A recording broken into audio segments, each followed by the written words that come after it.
Good morning. I'm John Ellsworth, founder of Success Strategies Incorporated and the creator of the Success Strategies Advantage.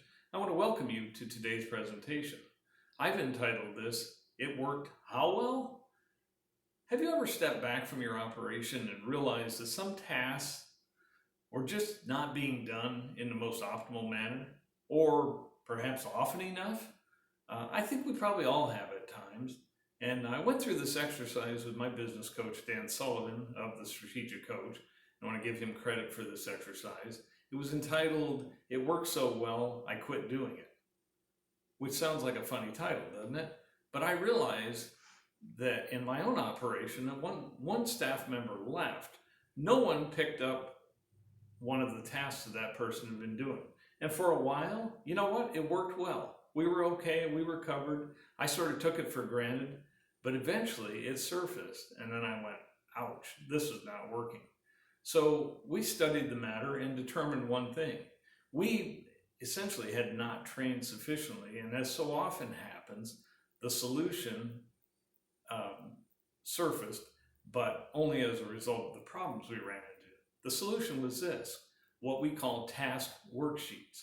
Sounds simple. You can do it on a sheet of paper. You can do it on a form if you want. I'm sure you can find numerous ones online.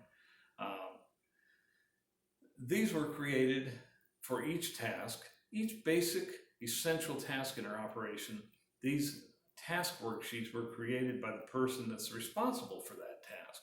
Now, not only if someone leaves, but also if someone gets promoted in our organization, we're covered. All we need to do is have the new person refer to the task worksheet, and we can use it as kind of a training tool for that person. You know what? Everyone wants to be in the top 10% of their industry. So what to do? What should we do? Here are a few suggestions for you. Number one, perfect and streamline your processes like what I was just talking about so they get done. Develop those task sheets no matter what happens, they will get done, even if a person leaves your operation. Number two, once your processes are all in place, automate them. Automate them as much as possible. We have clients that are using automation for feed pushing, for report generation, and many other repetitive tasks. It takes the human element out of the equation, and that's a good thing whenever we can do it. Number three, when you feel you have it all covered, guess what? You probably don't. So look for more items, and here's a suggestion for you that I found that works very well. Ask your team.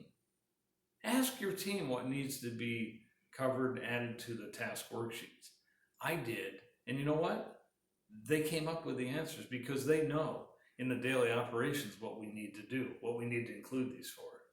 Number four, identify potential problems and ask what could possibly go wrong, and then ultimately plan to overcome those things. I want to share with you a quote from Astro Teller, who is the head of Google Works, which, as you may know, Google Works is 100% based on experimentation of new products, new services, new ideas. And he said the following at a conference I attended recently, and I quote, "Celebrate learning and celebrate the process, not just the outcome. Judge yourselves on experimentation, not just how things turned out." End of quote. That thinking within the Google Works organization has created items like Google Docs, which many of you are familiar with, Google Glass that you've heard of probably. As he pointed out, this leads to the most optimal steps and far more positive outcomes. The result of this, new solutions, better processes, and continual improvement, which is what getting in the top 10% of your industry is all about. I want to thank you for listening today. I'm John Ellsworth, founder of Success Strategies Incorporated and the creator of the Success Strategies Advantage. Thank you very much.